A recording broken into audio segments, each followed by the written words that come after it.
കർത്താവായ യേശുക്രിസ്തുവിൻ്റെ ധന്യനാമത്തിൽ നിങ്ങൾക്കെൻ്റെ സ്നേഹവന്ദനം. ഭാരതം 65ാമത് റിപ്പബ്ലിക് ദിനം ആഘോഷിക്കുന്ന ഈ ദിനത്തിൽ എന്താണ് ഇതിൻ്റെ അർത്ഥമെന്നും സ്വാതന്ത്ര്യത്തിൻ്റെ ബൈബിൾ വ്യാഖ്യാനത്തെക്കുറിച്ചും ചുരുക്കമായി നിങ്ങളോട് സംസാരിപ്പാൻ എനിക്ക് വളരെ സന്തോഷമുണ്ട്. 18ാം ശതകത്തിൽ ഭാരതത്തിൻ്റെ ഭരണവും ഭാഗധേയത്തിൻ്റെ സാരഥ്യവും ഒരു വൈദേശിക ജനത കൈയടക്കുകയുണ്ടായി.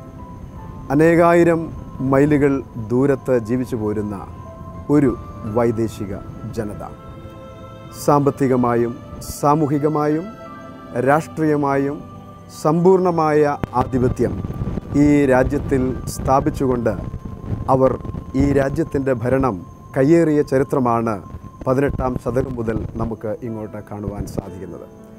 1857 ഈ സമഗ്രമായ ആധിപത്യത്തിനെതിരെ ചില യുവാക്കൾ മുന്നിട്ട് ഇറങ്ങുകയും അവരുടെ ചോരയും നീരും അവർ ഒഴുക്കി ഇതിനെതിരെ പ്രതികരിക്കുകയുമുണ്ടായി. 1947 ഓഗസ്റ്റ് മാസം 15-ാം തീയതി ഭാരതം സ്വതന്ത്രയായി തീർന്നു എങ്കിൽ തന്നെയും സമ്പൂർണമായ ഒരു ഭരണാധികാരത്തിൻ്റെ കീഴിലേക്ക് ഇന്ത്യ വരുവാൻ തക്കവണ്ണം വീണ്ടും ചില വർഷങ്ങൾ കാത്തിരിക്കേണ്ടി വന്നു. 1949 നവംബർ മാസം 27-ാം തീയതി ഡോക്ടർ BR അംബേദ്കറിൻ്റെ നേതൃത്വത്തിലുള്ള ഒരു ഡ്രാഫ്റ്റിംഗ് കമ്മിറ്റി ഭാരതത്തിനു വേണ്ടി ഒരു ഭരണഘടന എഴുതി തയ്യാറാക്കുകയുണ്ടായി. ആ ഭരണഘടന കോൺസ്റ്റിറ്റ്യൂവൻ്റ് അസംബ്ലി അംഗീകരിക്കുകയും 1950 ജനുവരി മാസം 26-ാം തീയതി ആ ഭരണഘടന ഭാരതത്തിൽ നിലവിൽ വരികയും ചെയ്തു. അപ്പോഴാണ് ഭാരതം സമ്പൂർണമായ ഒരു റിപ്പബ്ലിക്കായി തീരുവാൻ ഇടയായിത്തീർന്നത്. ഒന്നുകൂടി വ്യക്തമാക്കി പറഞ്ഞാൽ ഭാരതം ജനാധിപത്യവും സമ്പൂർണമായ രാഷ്ട്രീയ അധികാരവുമുള്ള ഒരു പരമാധികാര രാജ്യമായി തീരുവാനിടയായി. എന്താണ് ഈ സ്വാതന്ത്ര്യം എന്നതുകൊണ്ട് നാം അർത്ഥമാക്കുന്നത്? ഭാരതത്തിൽ ജീവിക്കുന്ന ഓരോ പൗരനും അംഗീകരിപ്പാനും അനുസരിപ്പാനും ഒരു നിയമ സംഹിത, നിയമത്തിനുള്ളിൽ നിന്നുകൊണ്ടുള്ള ഒരു സ്വാതന്ത്ര്യം, അതാണ് റിപ്പബ്ലിക് ഡേ എന്നതുകൊണ്ട് അർത്ഥമാക്കുന്നത്. ചുരുക്കി പറഞ്ഞാൽ ആ സ്വാതന്ത്ര്യ അംഗീകാരത്തിൻ്റെ ഒരു ഓർമ്മയാണ് റിപ്പബ്ലിക് ദിനം എന്നതുകൊണ്ട് നാം അർത്ഥമാക്കുന്നത്. ഈ റിപ്പബ്ലിക് ദിനം നാം ആഘോഷിക്കുമ്പോൾ അഥവാ സ്വാതന്ത്ര്യം നാം ആഘോഷിക്കുമ്പോൾ എന്താണ് ബൈബിൾ വിഭാവന ചെയ്യുന്ന സ്വാതന്ത്ര്യം എന്നുള്ള വിഷയം ഞാൻ നിങ്ങളോട് അല്പമായി സംസാരിക്കട്ടെ. ഞാൻ ഒരു ഹൈന്ദവ കുടുംബത്തിൽ ജനിക്കുകയും വളർത്തപ്പെടുകയും ചെയ്ത വ്യക്തിയാണ്. എൻ്റെ 9ാമത്തെ വയസ്സിൽ കർത്താവായ യേശുക്രിസ്തുവിനെക്കുറിച്ച് കേൾക്കുവാൻ എനിക്ക് സംഗതിയായി. എൻ്റെ ഭവനത്തിനടുത്ത് ഒരു സുവിശേഷകൻ വന്ന് പാർക്കുകയും അദ്ദേഹം ഞങ്ങളുടെ ഭവനത്തിൽ സ്ഥിരമായി സന്ദർശിക്കുകയും ദൈവത്തിൻ്റെ വചനം ഞങ്ങളെ അഭ്യസിപ്പിക്കുകയുമുണ്ടായി. ചില മാസങ്ങൾ കഴിഞ്ഞപ്പോൾ ദൈവത്തിൻ്റെ മനുഷ്യനോടുള്ള സ്നേഹം എന്താണ് എന്നുള്ളത് എൻ്റെ കുഞ്ഞു മനസ്സിൽ അറിയുവാൻ ഇടയായി. ആ നിലയിൽ ഭൂമിയിലേക്ക് ഇറങ്ങി വന്ന ദൈവത്തിൻ്റെ പുത്രനായ ക്രിസ്തു മനുഷ്യരെ രക്ഷിപ്പാൻ തക്കവണ്ണം മനുഷ്യനായ ദൈവമാണ് എന്ന് എനിക്ക് മനസ്സിലാക്കുവാനിടയായി. അങ്ങനെ കർത്താവായ യേശുക്രിസ്തുവിനെ എൻ്റെ ഹൃദയത്തിൽ സ്വീകരിച്ച ദിനം മുതൽ എൻ്റെ ജീവിതം വ്യക്തമായ സ്വാതന്ത്ര്യത്തിലേക്ക് നയിക്കപ്പെടുന്ന ജീവിതമായി എനിക്ക് മനസ്സിലാക്കുവാൻ ഇടയായി. ആ സ്വാതന്ത്ര്യത്തെക്കുറിച്ചാണ് ഞാൻ നിങ്ങളോട് അല്പമായി സംസാരിപ്പാനായിട്ട് ആഗ്രഹിക്കുന്നത്. ക്രിസ്തുവിലുള്ള സ്വാതന്ത്ര്യത്തെ ഏതു നിലയിലാണ് നമുക്ക് നോക്കിക്കാണുവാൻ കഴിയുക? ഇത് സംബന്ധമായി ചില പ്രധാനപ്പെട്ട കാര്യങ്ങൾ ഞാൻ നിങ്ങളോട് സംസാരിക്കട്ടെ. ക്രിസ്തുവിലുള്ള സ്വാതന്ത്ര്യം ഒന്നാമതായി ദൈവമക്കൾ എന്നുള്ള പദവിയിലേക്ക് ഒരു വ്യക്തി കടന്നു വരിക എന്നുള്ളതാണ്. വിശുദ്ധ വേദപുസ്തകത്തിൽ യോഹന്നാൻ്റെ സുവിശേഷം 1-ാം അധ്യായത്തിൽ നാം ഇങ്ങനെ വായിക്കുന്നു: അവനെ കൈക്കൊണ്ട് അവൻ്റെ നാമത്തിൽ വിശ്വസിക്കുന്ന ഏവർക്കും ദൈവമക്കൾ ആകുവാൻ അവൻ അധികാരം കൊടുത്തു. ഒരു വ്യക്തി ക്രിസ്തുവിലുള്ള സ്വാതന്ത്ര്യത്തിലേക്ക് കടന്നു വരുന്നതിൻ്റെ പ്രാഥമികമായ നില എന്ന് പറയുന്നത് ഒരുവൻ ദൈവമകൻ അഥവാ ദൈവമകൾ ആയിത്തീരുക എന്നുള്ളതാണ്. ഒരു വ്യക്തിക്ക് ഈ ഭൂമിയിൽ കരസ്ഥമാക്കുവാൻ കഴിയുന്ന ഏറ്റവും വലിയ പദവിയാണ് ദൈവമകൻ, ദൈവമകൾ എന്നുള്ള പദവി. ഈ പദവിയെക്കുറിച്ച് യോഹന്നാൻ ലേഖനം എഴുതുമ്പോൾ ഇപ്രകാരം പറയുന്നു: പ്രിയമുള്ളവരെ, നാം ഇപ്പോൾ ദൈവ മക്കൾ ആകുന്നു. ഏത് കാലത്തിലും ഏതു സമയത്തിലും ഒരു വ്യക്തിക്ക് ഈ നിലയിൽ പറയുവാൻ കഴിയും, ഞാൻ ഇപ്പോൾ ദൈവ മകനാകുന്നു, ദൈവ മകൾ ആകുന്നുവെന്ന്. ഏത് സ്ഥലത്തും ഈ നിലയിൽ ഒരു വ്യക്തിക്ക് പറയുവാൻ കഴിയുന്നുവെങ്കിൽ അപ്പോഴാണ് ആ വ്യക്തിയുടെ സൃഷ്ടിതാവായ ദൈവം ആ വ്യക്തിയെക്കുറിച്ച് സന്തോഷിപ്പാൻ ഇടയായിത്തീരുന്നത്. ആ നിലയിൽ നിങ്ങൾക്ക് പറയുവാൻ കഴിയുമോ, നിങ്ങൾ ഒരു ദൈവ മകനാണ് അഥവാ ദൈവ മകളാണ് എന്ന്? ദൈവത്തിൻ്റെ വചനത്തിൽ അപ്പോസ്തലൻ ഇപ്രകാരം പറയുന്നു: യേശുക്രിസ്തുവിൽ വിശ്വസിക്കുകയും യേശുക്രിസ്തുവിനെ സ്വീകരിക്കുകയും ചെയ്യുന്നവൻ ദൈവത്തിൻ്റെ മകൻ അഥവാ മകൾ എന്നുള്ള പദവിയിലേക്ക് കടന്നു വരുന്നു എന്ന്. ക്രിസ്തുവിലുള്ള സ്വാതന്ത്ര്യത്തിൻ്റെ രണ്ടാമത്തെ പടി കർത്താവായ യേശുക്രിസ്തുവിനെ ഹൃദയത്തിൽ കർത്താവായി അംഗീകരിക്കുക എന്നുള്ളതാണ്. ദൈവത്തിൻ്റെ വചനം നാം പരിശോധിക്കുമ്പോൾ പത്രോസ് അപ്പോസ്തലൻ്റെ 1-ാം ലേഖനം 3-ാം അധ്യായം അതിൻ്റെ 14-ാം വാക്യത്തിൽ നാം ഇങ്ങനെ വായിക്കുന്നു: ക്രിസ്തുവിനെ നിങ്ങളുടെ ഹൃദയങ്ങളിൽ കർത്താവായി പ്രതിഷ്ഠിക്കുവിൻ. പ്രിയമുള്ളവരെ, ഒരു വ്യക്തിയുടെ ജീവിതത്തിലെ ഏറ്റവും വലിയ ഒരു സമർപ്പണമാണ് ആ വ്യക്തി യേശുവിനെ ഹൃദയത്തിൽ കർത്താവായി അംഗീകരിക്കുക എന്നുള്ളത്. ഈ ലോകത്തിലേക്ക് ജനിച്ചു വീഴുന്ന ഏതൊരു വ്യക്തിയും പാപി എന്നുള്ള നിലയിലാണ് അംഗീകരിക്കപ്പെടുക. വിശുദ്ധ വേദപുസ്തകം ആ വ്യക്തിയെ പാപി എന്നുള്ള ഗണത്തിൽ പെടുത്തിയിരിക്കുന്നു. എന്നാൽ നാം ഒന്നാമത് കണ്ടതുപോലെ ദൈവത്തിൻ്റെ മകനും മകളുമായിത്തീരുന്ന ആ ഒരവസ്ഥയിൽ അവൻ്റെ പാപം, അവളുടെ പാപം സമ്പൂർണമായി പരിഹരിക്കപ്പെടുന്നു. അങ്ങനെ പരിഹരിക്കപ്പെട്ട വ്യക്തി കർത്താവായ യേശുക്രിസ്തു ആ വ്യക്തിയുടെ രക്ഷിതാവായി തീരുന്നു എന്നുള്ളതാണ് വിശുദ്ധ വേദപുസ്തകത്തിൽ നിന്ന് നാം മനസ്സിലാക്കുന്നത്. യേശുക്രിസ്തു രക്ഷിതാവായി തീർന്ന ഒരു വ്യക്തിയുടെ ആത്മീയ യാത്രയിൽ യേശുക്രിസ്തു കർത്താവായി അവൻ്റെ ഹൃദയത്തിൽ വാഴുക എന്നുള്ളത് വളരെ പ്രധാനപ്പെട്ട ഒരു ആത്മീക സത്യമാണ്.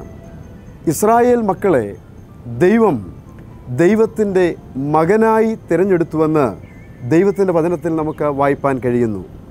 മകനെന്നുള്ള പദവിയിലേക്ക് തിരഞ്ഞെടുക്കപ്പെട്ട ഇസ്രായേൽ മക്കൾ ആ പദവി നഷ്ടപ്പെടുത്തി ദൈവത്തിൻ്റെ നിയമങ്ങളും കൽപ്പനകളും ചട്ടങ്ങളും ലംഘിച്ച് ദൈവത്തിൻ്റെ മകൻ എന്നുള്ള പദവി നഷ്ടപ്പെടുത്തി ജീവിച്ചതായി നാം വായിക്കുന്നു.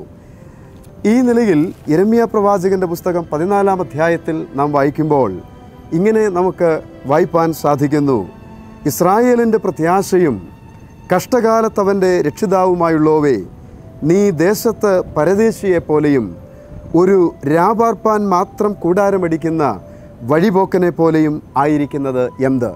ഇസ്രായേൽ മക്കളുടെ പ്രത്യാശയും പ്രതീക്ഷയുമായ യഹോവയായ ദൈവം അവരുടെ നടുവിൽ കേവലം ഒരു വഴിപോക്കനെ പോലെയും പരദേശിയെപ്പോലെയും ആയിത്തീർന്നതായിട്ടാണ് നമുക്ക് വേദപുസ്തകത്തിൽ നിന്ന് കാണുവാൻ കഴിയുന്നത്. യേശുക്രിസ്തു രക്ഷിതാവായി തീർന്നിരിക്കുന്ന ഒരു വ്യക്തിയുടെ ജീവിതത്തിൽ യേശുക്രിസ്തു ഒരു പരദേശിയെപ്പോലെയോ ഒരു വഴിപോക്കനെ പോലെയോ അല്ല ആയിരിക്കേണ്ടതെന്ന് വേദപുസ്തകം സാക്ഷ്യപ്പെടുത്തുന്നു. ആ വ്യക്തിയുടെ ജീവിതത്തിൽ കർത്തൃത്വം നടത്തുവാനുള്ള, ഭരണം നടത്തുവാനുള്ള പൂർണ്ണമായ അധികാരം കർത്താവായ യേശുക്രിസ്തുവിന് ഒരു വ്യക്തി നൽകുക എന്നുള്ളത് ഒരു വലിയ സമർപ്പണമാണ്. അതുകൊണ്ടാണ് പത്രോസ് അപ്പോസ്തലൻ പറയുന്നത് യേശുക്രിസ്തുവിനെ കർത്താവായി ഹൃദയങ്ങളിൽ പ്രതിഷ്ഠിക്കുക എന്ന്.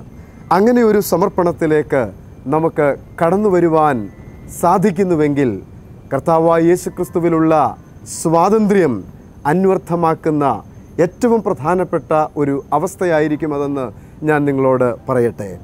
ഞാനൊരു സംഗതി ഇങ്ങനെ വായിച്ചതായിട്ട് ഓർക്കുന്നു. ഒരിക്കൽ ഒരു ട്രെയിനിൽ ഒരു യുവ സഹോദരൻ യാത്ര ചെയ്യുമ്പോൾ തൻ്റെ ബോഗിയിൽ, തൻ്റെ ക്യാബിനിൽ താൻ ഏകനായി പാർക്കുമ്പോൾ തൊട്ടടുത്ത ക്യാബിനിൽ ചില ചെറുപ്പക്കാർ ഒരുമിച്ച് കൂടി ചീട്ട് കളിക്കുകയാണ്. അവർക്ക് ഒരാളെ കൂടി ആ ചീട്ടുകളിയിൽ ഉൾപ്പെടുത്തേണ്ടത് ആവശ്യമായിരുന്നു. ഏകനായി അടുത്ത ക്യാബിനിൽ ഇരിക്കുന്ന ഈ യുവ സഹോദരനെ അവർ വിളിക്കുവാനിടയായി തീർന്നു. അപ്പോൾ ഈ യുവ സഹോദരൻ അവരോട് മറുപടിയായി പറഞ്ഞ കാര്യം, ഞാൻ ചീട്ട് കളിക്കുവാൻ എൻ്റെ കരം കൊണ്ടുവന്നിട്ടില്ല. തൻ്റെ കരം ഉയർത്തിപ്പിടിച്ചുകൊണ്ട് താൻ ഇങ്ങനെ പറഞ്ഞു, ഈ കരം എൻ്റേതല്ല, അത് മറ്റൊരു വ്യക്തിയുടേതാണ്. ആ കരം കൊണ്ട് എനിക്ക് ചീട്ട് കളിപ്പാൻ സാധ്യമല്ല. ആ ചെറുപ്പക്കാർ വിചാരിച്ചു ഇദ്ദേഹം എന്തോ മാനസിക അസ്വസ്ഥ്യമുള്ള ഒരു വ്യക്തിയായിരിക്കുമെന്ന്. എന്നാൽ പ്രിയമുള്ളവരെ, അതിന് തുടർന്ന് അദ്ദേഹം പറഞ്ഞ കാര്യം, ഈ കരം എൻ്റേതല്ല, അത് മറ്റൊരു വ്യക്തിയുടേതാണ്. ഈ കരം കൊണ്ട് എനിക്ക് ചീട്ട് കളിപ്പാൻ സാധ്യമല്ല. എന്താണ് ഇവിടെ നിന്ന് നമുക്ക് മനസ്സിലാക്കുവാനായിട്ട് സാധിക്കുക? സമ്പൂർണമായി തൻ്റെ ജീവിതവും തൻ്റെ അവയവങ്ങളും അധികാരം നടത്തുവാൻ തക്കവണ്ണം, കർത്തൃത്വം നടത്തുവാൻ തക്കവണ്ണം മറ്റൊരു വ്യക്തിക്ക്, കർത്താവായ യേശു ക്രിസ്തുവിന് വിട്ടുകൊടുത്ത ഒരു ചെറുപ്പക്കാരനായിട്ടാണ് ആ വ്യക്തിയെ നമുക്ക് കാണുവാൻ സാധിക്കുന്നത്. എൻ്റെ പ്രിയമുള്ളവരെ, ഈ നിലയിൽ യേശു ക്രിസ്തു കർത്താവായി വാഴുന്ന ഒരു വ്യക്തിയുടെ ജീവിതത്തിലെ ഏറ്റവും പ്രധാനപ്പെട്ട പ്രത്യേകത, ദൈവത്തിൻ്റെ ഹിതം അന്വേഷിക്കുന്ന ഒരുവനായിരിക്കും ആ നിലയിൽ ഉള്ളത് എന്ന് നമുക്ക് മനസ്സിലാക്കുവാനായിട്ട് സാധിക്കും.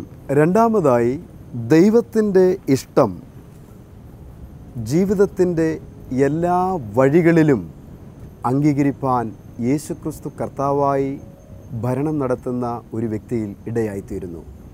ഈ നിലയിൽ ആണ് കർത്താവായ യേശുക്രിസ്തുവിലുള്ള സ്വാതന്ത്ര്യത്തെ നമുക്ക് രണ്ടാമതായി കാണുവാൻ സാധിക്കുക. ക്രിസ്തുവിലുള്ള സ്വാതന്ത്ര്യത്തിൻ്റെ മൂന്നാമത്തെ പടി പാപത്തിൽ തുടരാതിരിക്കുക എന്നുള്ളതാണ്. ഒന്നാമതായി ഞാൻ നിങ്ങളോട് പറഞ്ഞു, ദൈവത്തിൻ്റെ മകൻ, മകൾ എന്നുള്ള പദവിയിലേക്ക് ഒരു വ്യക്തി കടന്നു വരുന്നു. രണ്ടാമതായി, യേശുക്രിസ്തുവിൻ്റെ കർത്തൃത്വം ജീവിതത്തിൽ അംഗീകരിക്കുക. മൂന്നാമതായി, പാപത്തിൽ തുടരാതിരിക്കുക. 1 യോഹന്നാൻ 5-ാം അധ്യായം അതിൻ്റെ 18-ാം വാക്യത്തിൽ പറയുന്നു, ദൈവത്തിൽ നിന്ന് ജനിച്ചിരിക്കുന്നവൻ ആരും പാപം ചെയ്യുന്നില്ല എന്ന് നാം അറിയുന്നു. ദൈവത്തിൽ നിന്ന് ജനിച്ച ഒരു വ്യക്തി പാപം ചെയ്യുന്നില്ല എന്ന അപ്പോസ്തലൻ പറയുന്നതിൻ്റെ അർത്ഥം പാപത്തിൽ തുടരാതെ ഇരിക്കുക എന്നുള്ളതാണ്. എന്ന് പറഞ്ഞാൽ ജീവിതത്തിൽ എന്നും, ഓരോ ദിവസവും, ഓരോ നിമിഷവും യേശുക്രിസ്തുവിൽ നിന്ന് ലഭിക്കുന്ന ജീവൻ്റെ പുതുക്കം ആ വ്യക്തിയിൽ ഉള്ളതുകൊണ്ട് പാപത്തിൽ തുടരാതെ ഇരിക്കുന്ന ഒരു ആത്മീകമായ അവസ്ഥ അവളിൽ സംജാതമാകുന്നു. ഈ നിലയിലാണ് മൂന്നാമതായി യേശുക്രിസ്തുവിലുള്ള സ്വാതന്ത്ര്യം നമ്മുടെ ജീവിതത്തിൽ നമുക്ക് അനുഭവിപ്പാൻ കഴിയുക. ക്രിസ്തുവിലുള്ള സ്വാതന്ത്ര്യത്തിൻ്റെ അടുത്ത പടിയായി വിശുദ്ധ വേദപുസ്തകത്തിൽ നിന്ന് നമുക്ക് നോക്കിക്കാണുവാൻ കഴിയുന്ന സംഗതി, പാപം വാഴുവാൻ നാം അനുവദിക്കാതിരിക്കുക എന്നുള്ളതാണ്. റോമാലേഖനം 6-ാം അധ്യായം അതിൻ്റെ 12-13 വാക്യങ്ങളിൽ നാം ഇങ്ങനെ വായിക്കുന്നു, ആകയാൽ പാപം നിങ്ങളുടെ മർത്യ ശരീരത്തിൽ അതിൻ്റെ മോഹങ്ങളെ അനുസരിക്കുമാറ് ഇനി വാഴരുത്. നിങ്ങളുടെ അവയവങ്ങളെ അനീതിയുടെ ആയുധങ്ങളായി പാപത്തിന് സമർപ്പിക്കുകയും അരുത്. ഒരു വ്യക്തിയിൽ പാപം വാഴുക അഥവാ ഭരണം നടത്തുക എന്നുള്ളത് ദൈവം വെറുക്കുന്ന ഏറ്റവും വലിയ പാപമാണ്. പാപത്തിൻ്റെ വാഴ്ച ജീവിതത്തിൽ സംഭവിക്കാതെ ഇരിപ്പാൻ കർത്താവായ യേശു ക്രിസ്തുവിൽ എപ്പോഴും ജീവിക്കുക എന്നുള്ളതാണ് ഒരു വ്യക്തിക്ക് ചെയ്യുവാൻ കഴിയുന്ന ഏറ്റവും വലിയ കാര്യം. ആകയാൽ ദേഹം, ദേഹി, ആത്മാവ്, ഈ 3 സംഗതികളും ദൈവത്തിൻ്റെ കരങ്ങളിൽ സമർപ്പിച്ച് സമ്പൂർണമായ ജീവിതത്തിനായി നാം തയ്യാറാകുന്നു എങ്കിൽ ക്രിസ്തുവിലുള്ള സ്വാതന്ത്ര്യം നമുക്ക് അനുഭവിപ്പാൻ കഴിയും. ഗലാത്യലേഖനം 5-ാം അധ്യായത്തിൽ ഇപ്രകാരം പൗലോസ് അപ്പോസ്തലൻ പറയുന്നു, സ്വാതന്ത്ര്യത്തിനായി ക്രിസ്തു നമ്മെ സ്വതന്ത്രമാക്കിയിരിക്കുന്നു. അടിമനുഖത്തിൽ വീണ്ടും കുടുങ്ങിപ്പോകരുത്. ആകയാൽ എന്നെ ശ്രദ്ധിക്കുന്ന മാന്യശ്രോതാവേ, കർത്താവായ യേശു ക്രിസ്തുവിൽ കൂടി ഒരു വ്യക്തിക്ക് ലഭിക്കുന്ന സ്വാതന്ത്ര്യം ഏറ്റവും വലിയ സ്വാതന്ത്ര്യമാണ്. വേദപുസ്തകം വിഭാവന ചെയ്യുന്ന സ്വാതന്ത്ര്യം നിയമങ്ങൾക്ക് അധിഷ്ഠിതമാണ്. കർത്താവായ യേശുക്രിസ്തു ഇപ്രകാരം പറഞ്ഞു, മുമ്പേ അവൻ്റെ രാജ്യവും നീതിയും അന്വേഷിക്കുക. എന്താണ് ഈ രാജ്യവും നീതിയും? ഒരു രാജ്യം എന്ന് പറയുമ്പോൾ ആ രാജ്യത്തിൻ്റെ നിയമങ്ങളാണ് പ്രധാനം. ആകയാൽ ദൈവരാജ്യത്തിൻ്റെ നിയമങ്ങളാകുന്ന ദൈവവ്യവസ്ഥ ഉല്ലേഖനം ചെയ്തിരിക്കുന്ന ദൈവവചനത്തെ അംഗീകരിക്കുകയും അത് അനുസരിക്കുകയും ആ നിലയിൽ ജീവിതം നയിക്കുകയും ചെയ്യുവാൻ നിങ്ങൾ തയ്യാറാകുന്നുവെങ്കിൽ നിശ്ചയമായും ക്രിസ്തുവിലുള്ള സ്വാതന്ത്ര്യം നിങ്ങളുടെ ജീവിതത്തിൽ അന്വർത്ഥമായി തീരുവാൻ ഇടയാകും. 18-ാം ശതകത്തിൽ ഭാരത ജനതയെ അടക്കി ഭരിച്ചിരുന്ന വൈദേശിക ശക്തി ഭാരതത്തിൽ നിന്നും ഒഴിഞ്ഞു പോകുവാൻ തക്കവണ്ണം ചില നൂറ്റാണ്ടുകൾ നമുക്ക് കാത്തിരിക്കേണ്ടി വന്നു. 1857 ആരംഭിച്ച ഈ പരിശ്രമം അതിൻ്റെ പരിസമാപ്തിയിലേക്ക് എത്തിയത് 1947 ഇതേപോലെ തന്നെ ഏതൊരു വ്യക്തിയുടെയും ജീവിതത്തെ ദൈവത്തിൻ്റെ ശത്രുവായ മനുഷ്യൻ്റെ ശത്രുവായ പിശാച് കൈയടക്കി അവൻ്റെ ഭരണത്തിന് കീഴിൽ ആ വ്യക്തി ഞെരിഞ്ഞമരുന്ന ചരിത്രവും കഥയുമാണ് ദൈവവചനത്തിൽ നിന്ന് നമുക്ക് കാണുവാൻ കഴിയുന്നത്. ഈ പിശാചിൻ്റെ സമഗ്ര ആധിപത്യത്തിൽ നിന്ന് ഒരു വ്യക്തി മോചിതനാകണമെന്നുണ്ടെങ്കിൽ കർത്താവായ യേശുക്രിസ്തുവിൽ കൂടിയുള്ള സ്വാതന്ത്ര്യത്തിലേക്ക് ആ വ്യക്തി കടന്നു വരേണ്ടിയിരിക്കുന്നു. അതിനെന്താണ് ചെയ്യുവാൻ കഴിയുക? അധികമൊന്നും ചെയ്യേണ്ട കാര്യമില്ല. ആ സ്വാതന്ത്ര്യത്തിലേക്ക് കടന്നു വരുവാൻ വേദപുസ്തകം പറയുന്നത് ഏറ്റവും ലളിതമായ മാർഗമാണ്. കർത്താവായ യേശുക്രിസ്തുവിനെ രക്ഷിതാവായി കർത്താവായി ഒരു വ്യക്തിയുടെ ഹൃദയത്തിലേക്ക് സ്വീകരിക്കുക. അതിന് റോമാലേഖനം 10-ാം അധ്യായത്തിൽ പറയുന്ന മാർഗം വളരെ ലളിതമാണ്. യേശുവേ, ഞാനൊരു പാപിയാണ് എന്ന് ഹൃദയം കൊണ്ട് വിശ്വസിക്കുകയും വായ്കൊണ്ട് ഏറ്റുപറയുകയും ചെയ്യുന്നുവെങ്കിൽ കർത്താവായ യേശുക്രിസ്തുവിൽ കൂടി ലഭ്യമാകുന്ന സ്വാതന്ത്ര്യത്തിലേക്ക് നിങ്ങൾക്കും കടന്നു വരുവാൻ കഴിയും. ഒരു നിമിഷം നിങ്ങളെ ഒന്ന് ആത്മപരിശോധന ചെയ്യുവാൻ നിങ്ങൾ തയ്യാറാകുമോ? പിശാചിൻ്റെ കരങ്ങളിൽ ഞെരിഞ്ഞ് അമർന്ന് ജീവിക്കുന്ന ഒരു പാപിയാണോ താങ്കൾ? അങ്ങനെയെങ്കിൽ യേശുക്രിസ്തുവിലേക്ക് കടന്നു വരുവാൻ തക്കവണ്ണം യേശുവിനെ വിളിച്ചപേക്ഷിച്ചാൽ ദൈവത്തിൻ്റെ മകൻ എന്നുള്ള പദവിയിലേക്ക് നിങ്ങൾ എത്തുവാൻ ഇടയായിത്തീരും. അത് കാണുവാൻ തക്കവണ്ണം ദൈവം ആഗ്രഹിക്കുന്നു. അതിനുവേണ്ടി ദൈവം ഏറ്റവും വലിയ സമ്പാദ്യമായ തൻ്റെ പൊന്നോമനക്കുമാരനെ ബലി കഴിപ്പാൻ മനുഷ്യനായി ഭൂമിയിലേക്ക് അയച്ചു. ആ പുത്രൻ്റെ കാൽവറിയിലെ മരണം യേശുക്രിസ്തുവിലുള്ള നമ്മുടെ സ്വാതന്ത്ര്യം അന്വർത്ഥമാക്കിയിരിക്കുന്നു. ഇന്ന് നാം നമ്മുടെ രാജ്യത്തിന് ലഭിച്ച സ്വാതന്ത്ര്യത്തിൻ്റെ ഓർമ്മകളെ പുതുക്കുമ്പോൾ വാസ്തവമായും യേശുക്രിസ്തുവിലൂടെയുള്ള സ്വാതന്ത്ര്യം അനുഭവിക്കുന്ന ഒരു വ്യക്തിയാണോ താങ്കൾ എന്ന് ആത്മപരിശോധന നടത്തുവാൻ ഞാൻ ആഹ്വാനം ചെയ്തുകൊണ്ട് അപേക്ഷിച്ചുകൊണ്ട് എല്ലാ ആശംസകളും നിങ്ങൾക്ക് നേർന്നുകൊണ്ട് എൻ്റെ വാക്കുകളിൽ നിന്ന് വിരമിക്കുന്നു. ദൈവം നമ്മയെല്ലാം അനുഗ്രഹിക്കുമാറാകട്ടെ.